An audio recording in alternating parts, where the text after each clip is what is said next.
Good morning, everybody. It is time to go live. I've got something pretty cool I want to go through with you today. So we're going to cover some blood work from an actual patient.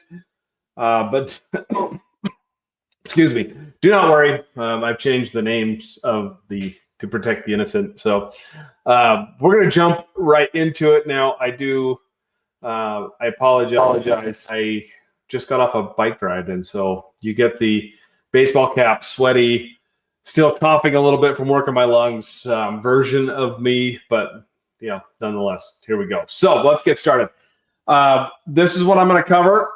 This is actually the report that was generated based off of the blood work that an individual did with me from our TruCore Labs. So we've taken that blood work and we've turned it into an actual physical report and action steps to what to do about this report. So if you like what I'm saying, please comment, please share this video because I know it's going to help somebody else out, and I'd appreciate that.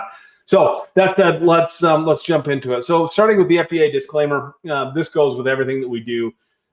This is for educational purposes only. We don't diagnose, we don't treat, we don't prevent, we don't cure any disease. We just help the entire system to help people overcome their symptoms and to improve their quality of life. So we always start with an FDA disclaimer, and then getting into the nitty gritty. I actually have to switch screens so I can scroll. So you will see we're starting with the functional blood chemistry, the patient's name, that is not the real name, the date of birth, that is actually my date of birth. This came from someone who's actually in their 70s. You get the date of the lab, and the labs are always fasting. So rather than just taking a lab report, looking at the numbers, looking at what's high and what's low from the lab report, we actually go through things individually, and we look for things that are out of functional range and out of laboratory range. But most importantly, we get into what to actually do about it. So we are going to talk about dietary recommendations. We're going to talk about a supplement protocol for this particular person and how to fix it, and a plan to recheck things as time goes on. So here's the key findings from this individual. This is someone that had brain fog. Well, I'm just going to tell you, she's in her 70s. She had brain fog. She had fatigue. She didn't feel like her energy was up to snuff even at her age. And so we ran the labs, and this is what we found. Now, her total cholesterol. I don't want to launch into a cholesterol tirade right now, but her total cholesterol was greater than 270, which is a number that any doctor out there, except for a natural doctor, would go, oh my gosh, we got to do something about that. We got to get her on a statin ASAP. But we know that statins have side effects that are not what we want to deal with. And then her LDL, which is quote unquote her bad cholesterol, was actually also elevated. And there's a great book called The Great Cholesterol Myth. It was written by a guy named Sinatra, not Frank. I think Steve. I can't remember. But fabulous book, goes through what cholesterol actually means. Our body produces its own cholesterol. Dietary intake of cholesterol has very little impact on what our total cholesterol is. But this is our first clue that her elevated cholesterol is an issue, and that your body produces cholesterol to actually as a repair mechanism. So it's our first clue that something's wrong, because her body is cranking out cholesterol. Then the next thing we notice is CRP. Okay, this is high sensitivity C-reactive protein. This is an inflammatory marker. So her number was 6.7, which is extremely high, which tells us first and foremost, this is an inflamed individual. This is the root of her metabolic problem right here. Something is causing her to have inflammation. That is no bueno. We want to start digging into fixing this. And whenever we look at blood work, I should have said this earlier, there are three things that we need to concern ourselves with. Number one is, are they autoimmune? Because if their immune system is attacking them, then pretty much anything that we do can actually create more of a problem rather than less of a problem. So got to be very, very careful. Number two is their blood sugar normal. And this, went back up, number one. In this particular case where she's got CRP that's elevated, that's my first clue that, hey, something is going on with her immune system that's, it has to be, because inflammation is so high. Number two is blood sugar. Is there adequate levels of blood sugar? Because if we're driving blood sugar pathways nuts, it's going to be really, really hard to straighten an individual out. And then number three is actually anemia. Are your cells getting enough oxygen because that would create a problem for you as far as having energy. So we have to look at those three things. Now back to this. Her total cholesterol is 270. Her LDL, her bad cholesterol, is 171. Her C-reactive protein is 6.7. This person is not interested in taking statin medication. So what else have we got to do? We're going to talk about some steps. So she's inflamed. Her insulin is actually low. Her fasting insulin is actually low. So I know I'm dealing with someone who has actual dysglycemia. Now on her blood sugar, her normal blood sugar, which if I knew how to edit so I could blank out her name, I would have put the actual test up here, but I'm not that smart. Her fasting blood sugar was actually low, or was actually in normal. So this is a person that has dysglycemia, meaning her blood sugar is all over the place, but it's subclinical, so it's not going to show. It'll only show up as symptoms. It won't show up on the lab to us. Hey, her vitamin B12 levels were suboptimal. You got to have B12 for energy production, especially for your brain and your nerves. And she was too low there. Her bilirubin was high, which, interesting enough, this says may indicate sluggish bile flow. Well, she doesn't have a gallbladder, and she hasn't had one for years. Of course, bilirubin is going to be weird.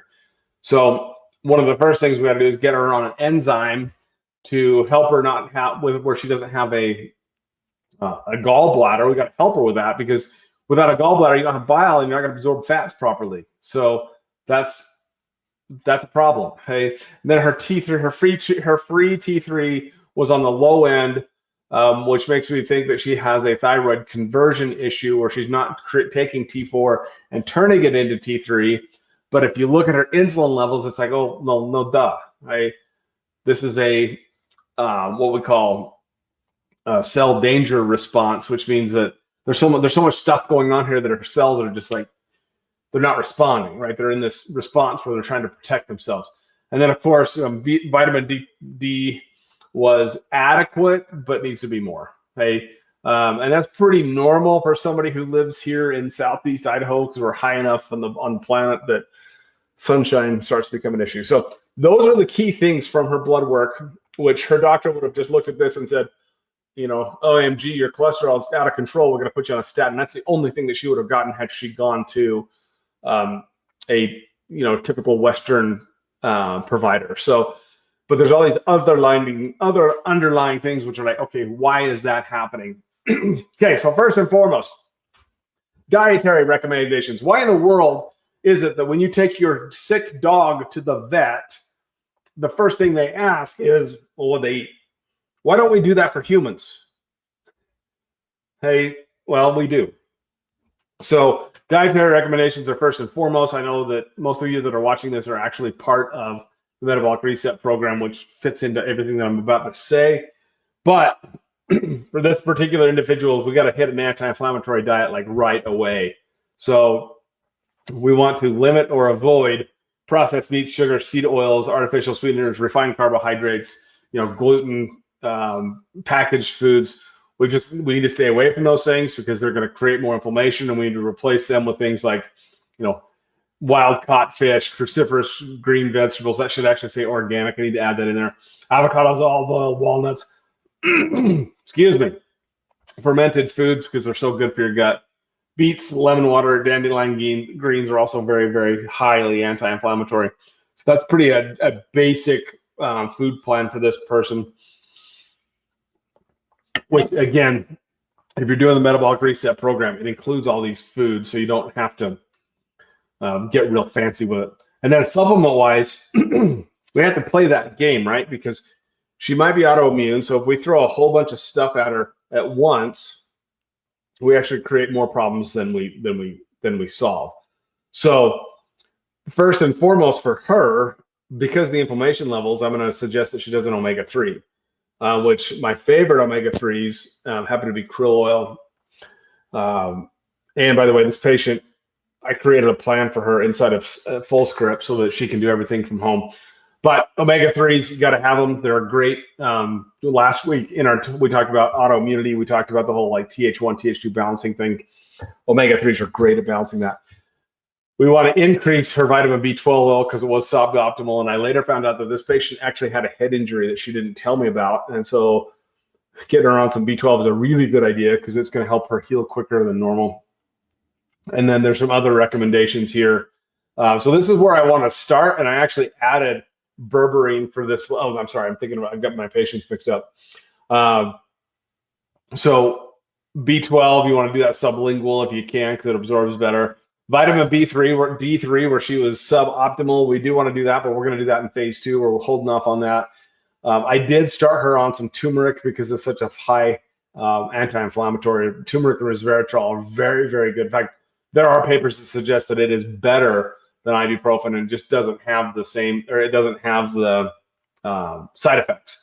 And then there's some other things in here that were recommended to support bile salt. And I started her on something called Biomin from Apex Energetics because it contained all this stuff. So, and then what we're going to do for her is she's going to keep eating this way. We get her moving. I'm actually working with her on her brain to get things straightened out there.